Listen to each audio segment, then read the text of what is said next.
Well, it is our favorite time of the year. And no, I'm not talking Christmas and New Year. You know, those are good, but I'm talking rookie mock draft season V1, our first video of the 2025 class. And we've got a super flex mock for you today. Just so you guys know, the landing spots are from Trevor Sikkema's mock draft from PFF on December 2nd. I'll try and leave a link down below if you want to follow along. All right, the 101, if you've been watching my videos, it should be no mystery here, is Ashton Jeanty for me.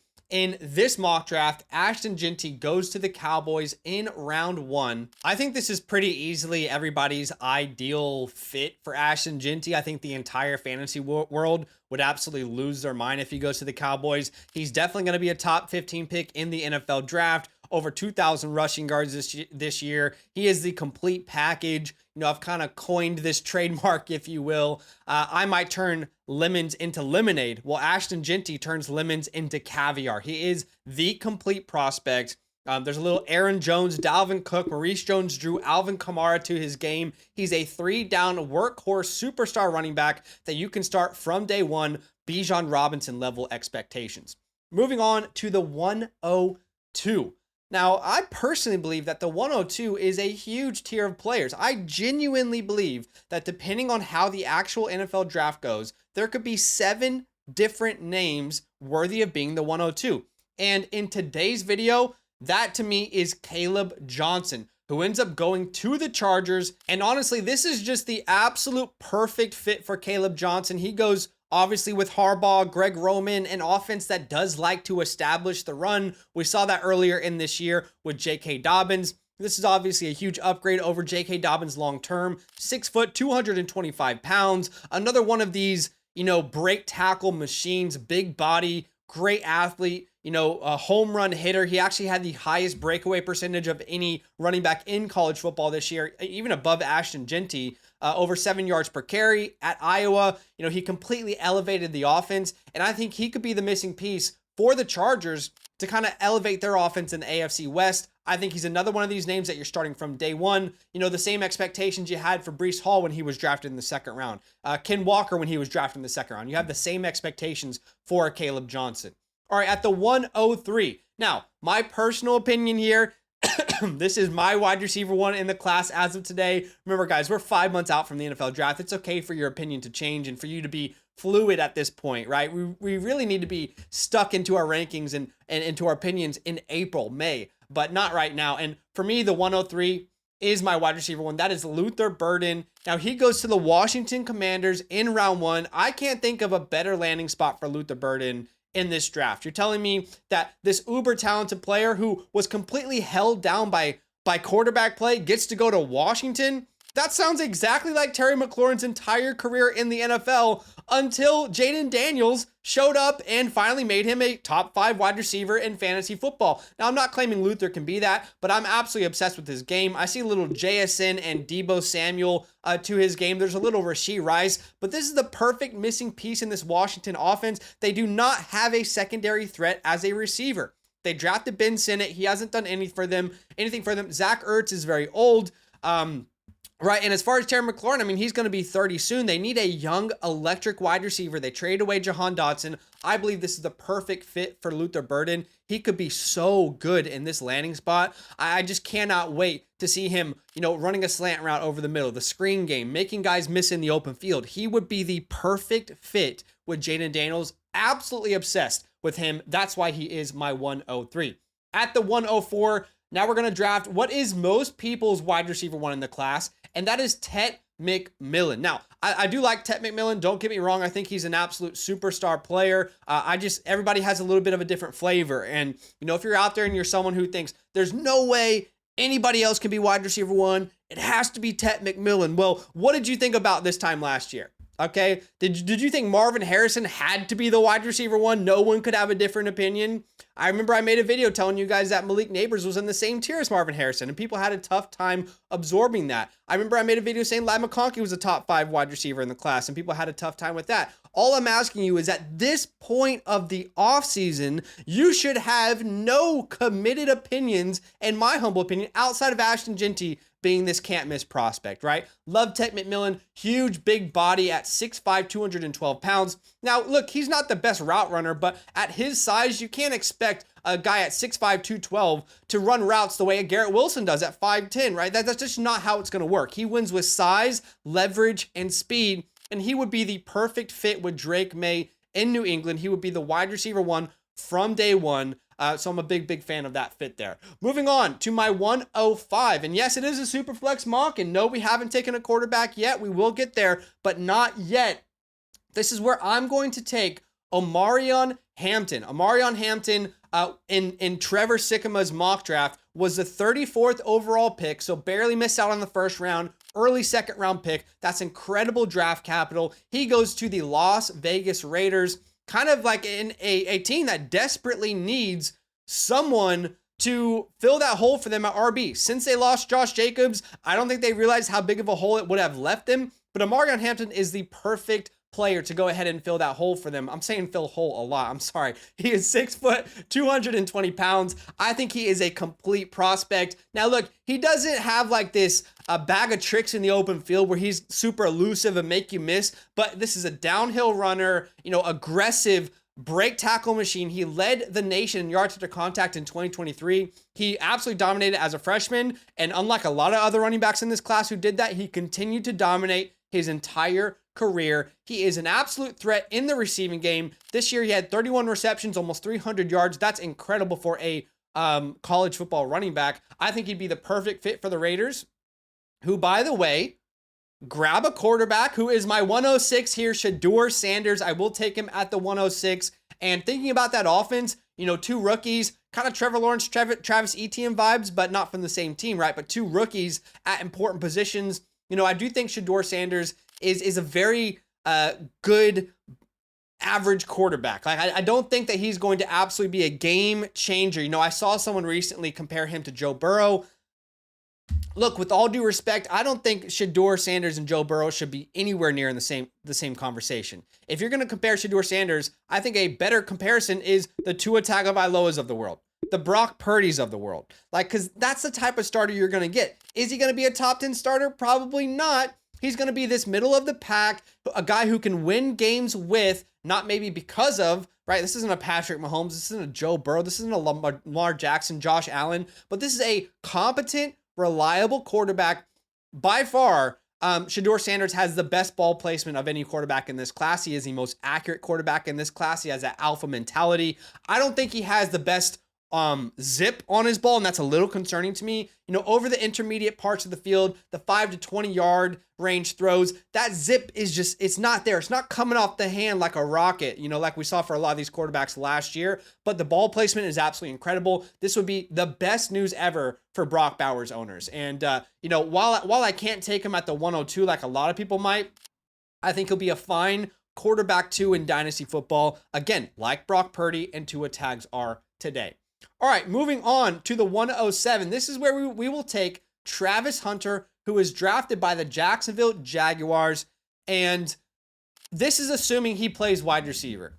Now, I know the entire Dynasty community already has the inside track. They have told me in the comment section. They have said, Zach, he's going to play cornerback. It's a wasted pick. Again, I beg of you, think outside the box. We are 5 months out from the NFL draft. None of us really know the answer to that yet. We can have opinions. We can believe he's going to play cornerback.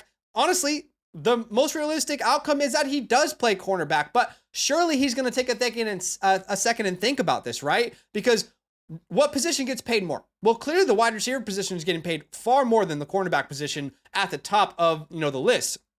And if you think about the wide receiver position, these guys get multiple contracts in their prime. I mean, it's not uncommon to see a 28-year-old wide receiver sign a huge deal. I mean, Terry McLaurin just did it recently, right? But how often do you see a 28-year-old cornerback sign a huge mega deal? The prime for a wide receiver just goes way further beyond. If he wants to have that financial security for his family, maybe he does think wide receiver is the best position. And think about it, this man hasn't committed to one position his entire career.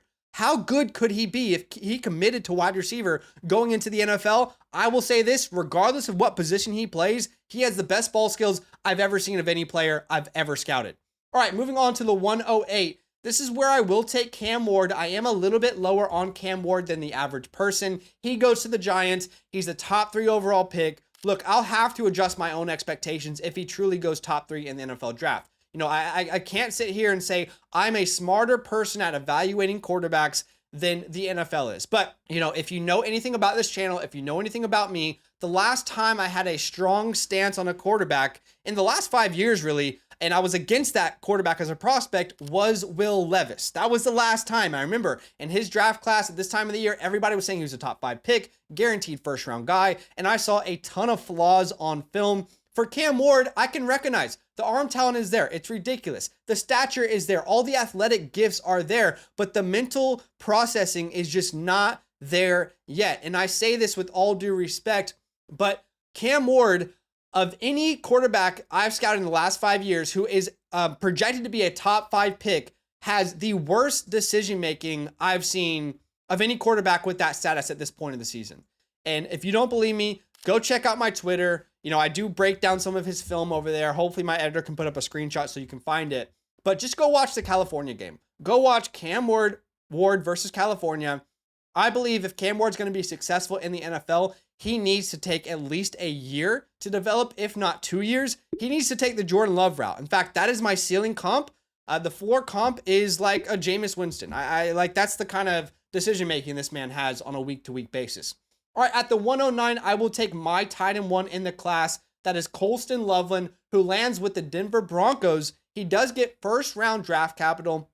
I think this is another example of a very good player who was stuck in a terrible situation with quarterbacks. If you ask any Michigan fan, you know, how was your quarterback, you know, how was the quarterback play this year for Michigan? It was terrible. I mean, they had 3 guys rotating. They were all awful, absolute booty cheeks. They missed J.J. McCarthy immensely, and so did Colston Loveland. But we still have an advanced route runner who is going to be a crucial part of a receiving attack, who stands at 6'5", 250 pounds, who has great separation, great suddenness, great speed for his size. He's a play extender. His ball skills are great. I think he's going to be like an Evan Ingram type contributor from day one. And if he gets first round draft capital and he goes to the Broncos, who have a great quarterback, just missing that number 2, I think he'd be the perfect fit there. And, you know, I'm done with this narrative that you can't draft tight ends early. I'm done with it. I'm trying to learn from that. All right, moving on. After Colston Loveland, at the 110, I'm going to draft a running back who actually went in the 3rd round, but I love the landing spot. That is TreVeyon Henderson. I'm a huge fan of TreVeyon Henderson. I think he has the potential to break fantasy altogether. I don't know why people are discounting him so much. Yes, he split time, but with all due respect to Quinshon Judkins, I believe TreVeyon Henderson looked like the far superior back every time he had an opportunity. And that is all we can do when we evaluate these guys. All we can do is, when they had an opportunity, what did they do with it? Do the analytics follow the film? And I believe TreVeyon Henderson has the chance to truly break fantasy football. He's an incredible pass catcher. I think he's a dual threat guy, has home run speed. He's a home run hitter. He is extremely elusive, super big bag of tricks to make you miss in the open field. I mean, I see a little Aaron Jones to his game. I see a little Tiki Barber, D'Angelo Williams, Tony Pollard. I think he can be a 3-down back. And with Derrick Henry being, 31 next year, I think this is a scenario where you're getting into an incredible offense. It's basically like, you know, getting J.K. Dobbins when he was super young, when Mark Ingram was ahead of him. That's kind of how I feel about this situation. And if you look historically, 3rd and 2nd round draft capital, there's not that big of a difference in the hit rates. And we have done that research ourselves. That's available in our draft guide, by the way. All right, moving on at the 111, let's talk about Quinshon Judkins, his partner. He does go around earlier in the 2nd round to the Cleveland Browns. I prefer the offense TreVeyon Henderson is. I prefer TreVeyon Henderson as a prospect. And again, we have done the historical research. Round 2 and round 3 doesn't have that big of a difference in hit rates for running backs in fantasy football. I do like Quinshon Judkins. I just don't think he's I don't think he's that special of an athlete personally. I think a lot of people are saying that. A lot of people are saying he's a freak athlete, you know, the Joe Mixon types. I don't.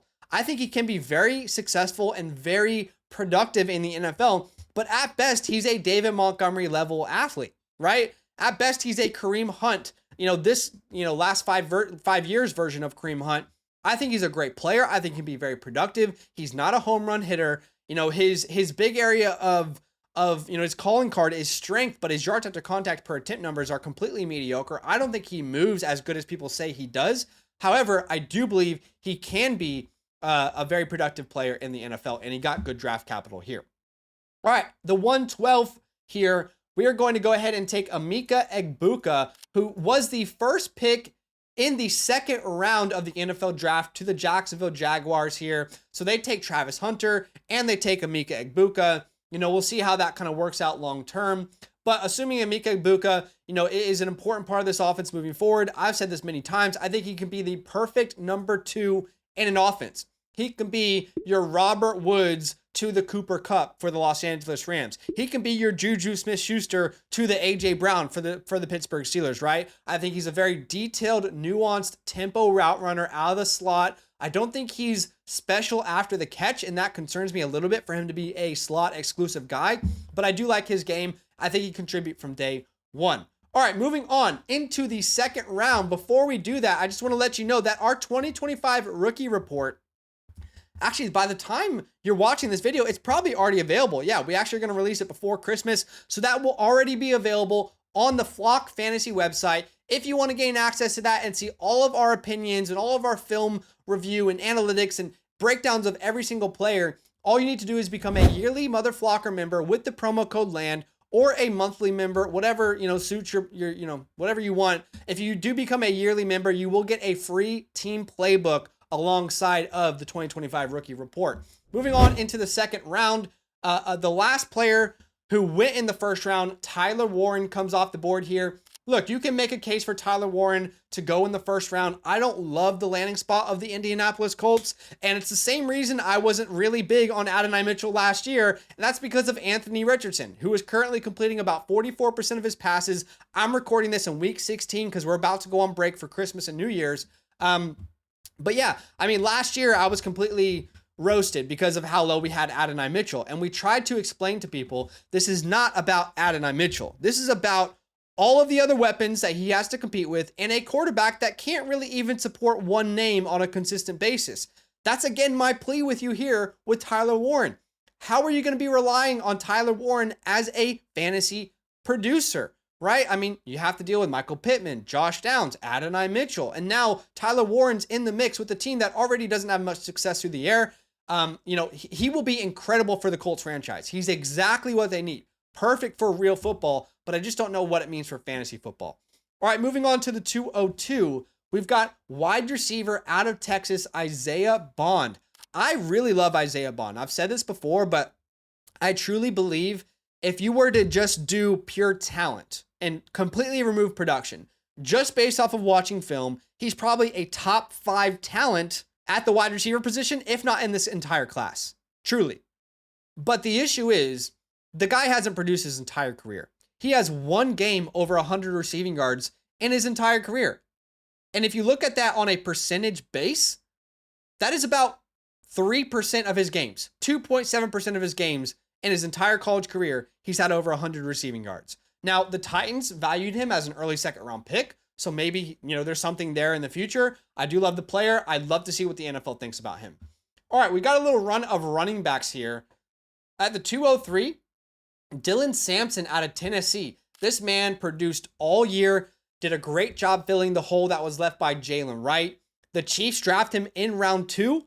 He is probably their long-term replacement for Isaiah Pacheco, who they might not pay in this scenario if we live in this world. I think there's a ton of Bucky Irving to his game. There's some Tajay Spears to his game. I think he can be a very productive back from day one. At Tennessee, he had over 1,200 yards, over 20 touchdowns. He was fantastic this year, like a pack-a-punch type of player. All right, moving on to the 204, another running back, that is Bashul Tutin. Now, you might not have heard of this name yet, but I love this guy. This guy's analytics are out of this world. He has so much juice. Now, I haven't been able to watch all 22 film on him just yet because it's not available. I've only been able to watch certain games that I found on YouTube. But what I can tell you is the juice is out of this world for Bashul Tutin. The man is completely full of juice. That sounds weird. I know I'm exaggerating that, but he's a super fun player to watch. If he gets a 3rd round draft capital to the Vikings, a team that needs a long-term running back, of course I'm going to value him this high. All right, at the 205, a quarterback comes off the board here. That is Jalen Milroe, who in this scenario goes to the New York Jets with the 38th pick in the 2nd round. And ultimately, Jalen Milroe, I think this is your chance to get an Anthony Richardson type prospect in the 2nd round. Remember, Jalen Hurts was drafted in the 2nd round. Jalen's superpower can be his rushing ability. He is definitely, he could definitely put up 1,000 yards as a starting quarterback in the NFL. But similar to Anthony Richardson, he has major problems as a thrower. He has way more experience than Anthony Richardson, so it's a little bit concerning. But if the Jets view him as their long-term answer, I think this is a good place to kind of take a shot on that.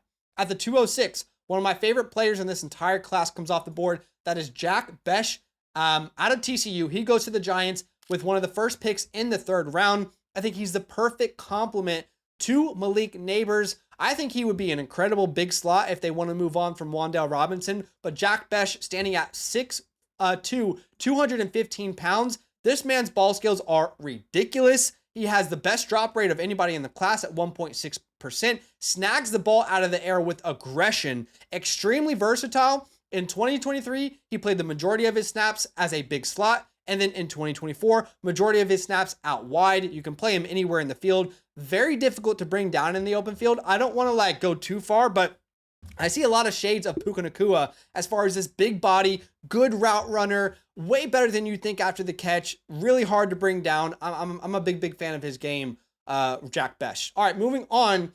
Let's talk about wide receiver out of Miami, Xavier Restrepo, who goes to the Steelers in the 2nd round. Another example of a wide receiver that can produce out of the slot. He's a perfect fit for the Steelers. They have nobody outside of George Pickens as a receiver that you really need to worry about. They wanted Roman Wilson to be that player, but he hasn't even touched the field for them.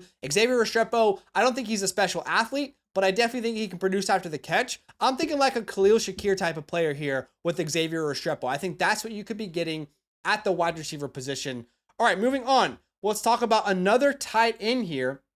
All right, and that tight end's name is Harold Fannin. He goes to the Chargers in round number 3. Harold Fannin is a very interesting case. He is an undersized tight end. He's 6'4", 230. And the reason I can't wrap my head around him is because I have no idea what that means to an NFL offense. Sure, in college football, everybody's a little less fast. They're a little less strong than the NFL. But now you go from the 5% of athletes in the world to the 0.05% of athletes in the world. I just don't know what he's going to do. He's not a good run blocker at all. I don't think he contributes as a blocker. He's honestly a wide receiver playing the tight end position. But the difference between him and Colson Loveland is Colson Loveland has a tight end body. Harold does not. It's definitely not. It's nowhere near a tight end body. His analytics are out of this world. He put up over 1,300 yards, 9 touchdowns, 100 receptions. I think, he has the potential to be a Jonnu Smith. I think that's what he could be. Floor is like Chigga. If you gave Chigga 10 targets a game, he could produce, but you don't rely on this guy. You don't know how much you can, rely on him in the run game. I just don't know what his role is going to be. But in this world, he goes to the Chargers in round 3. They need a pass catcher. Maybe Harold can be that for them. All right, at the 210, one of my favorite players in this entire class goes off the board. That is Jalen Royals. Now, why did he go so late? He's my wide receiver 4 in this class. Well, in Trevor's mock, he puts him in round 3, and he puts him to the Detroit Lions. I don't know what to do with that. I don't know what to do with that information. Amon-Ra St. Brown, Jahmyr Gibbs, Sam Laporta, Jameson Williams. I mean, you're kind of burying my guy, Trevor. It's really disappointing, but this is where I'd have to value him if that were the case. All right, we've got a running back that goes to the Packers here in round number 3. That is Kyle Monangai out of Rutgers. He's another one of these smaller pack-a-punch type of running backs. I am actually a huge fan of his game. He's 5'9", 210. There's a little Kyron Williams. I'd say like Walmart Kyron Williams, a little Boston Scott to his game. I definitely think he can contribute to an offense with the Packers, but I don't know what that means with Marshawn Lloyd there. And the last player is Trey Harris. I do like Trey Harris. I know a lot of people like him in this class, but he goes to the Eagles in round 2. Again, like Jalen Royals. What are we supposed to do with that? AJ Brown's there long-term. Devonta Smith is there long-term. Saquon Barkley's there. At what point does Trey Harris become a relevant wide receiver in fantasy football? It's the same case I made last year for Adonai Mitchell when I was so low on him. So, All right, that is my first 2 rounds of my Superflex rookie mock draft ever. In 2 weeks from now, we will have a 1 quarterback mock draft for all the 1 quarterback gang. And what I want to finish on today is my all snubs list. Now, this is a list of players that I believe should have been drafted in the first 3 rounds, but Trevor Sikkema did not get them in there, so I couldn't really draft them. So Woody Marks out of USC, I love. Brashard Smith out of SMU, I love. Tez Johnson, Jalen Noel, DJ Giddens, Cam Scatterbo, Devin Neal, Nick Singleton, Jaden Higgins, and Jarquez Hunter. I personally believe that all of these players are just as deserving of going in the top 3 rounds as anyone else that we talked about on today's video. But Trevor just didn't put him in there, so I couldn't talk about him. I want to, but I can't talk about him. So I appreciate y'all for watching the video. Hey, if you want a team playbook, there's 2 ways you can get one. The first way is by becoming a yearly Mother Flocker member with the promo code LAND. You'll also get our 2025 rookie report, which is already out on the Flock Fantasy website. The other option is just by going to our website, regardless of what code you use, and buying one a la carte. If you want it live, make sure you get the live tier, which is just $10 extra. But we're giving out these team playbooks to anybody who's looking for them. So excited to come back from break and get those things rolling. I know we've had such great feedback. I appreciate you guys. I'll see you soon. All love. Now that those idiots are done talking, who needs some rankings? Hell yeah, I need some rankings. Then use promo code LAND, LAND, for 30% off any membership at flockfantasy.com. Oh.